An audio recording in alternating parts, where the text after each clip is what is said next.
पहले मेरा सवाल आप ही से है कि क्या पश्चिम बंगाल इस बार बदलाव की कहानी लिख पाएगा या फिर वही पुरानी बयार?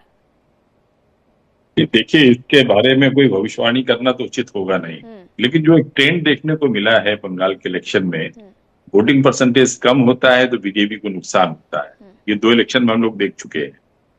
तो अगर वोटिंग परसेंटेज वहां बढ़ रहा है तो आप ये कह सकती हैं कि एंटी इनकम्बेंसी के चलते वहां का मतदाता या परिवर्तन के लिए वहां का मतदाता जो है ज्यादा उत्सुक है, घरों से निकल रहा है वोट करने के लिए। हम्म।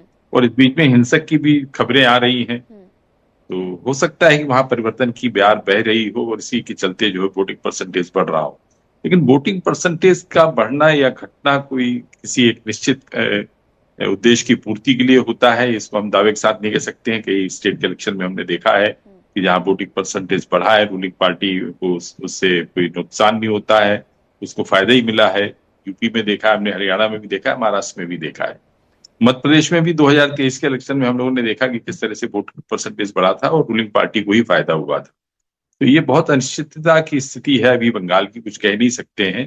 ये तो ठीक ठीक जो है 4 मई को ही पता लगेगा जब नतीजे आएंगे। लेकिन ये कहा जा सकता है कि अगर वोटिंग परसेंटेज वहां बढ़ा है तो शायद ये परिवर्तन, 15 वर्ष का शासन है वहां पर टीएमसी का, उसके लेकर हो सकता है कि वहां के जनता के बीच में कोई नाराजगी हो, कोई जन आक्रोश हो इस तरह के, जिसके चलते बड़ी तादाद में मतदाता परिवर्तन के लिए निकला है।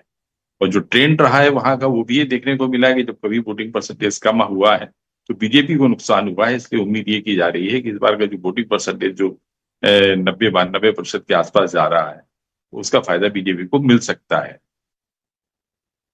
हाँ, वो सब कुछ, लेकिन जैसा आपने कहा भी कि 4 तारीख को ही पता चलेगा कि आखिरकार ऊंट किस करवट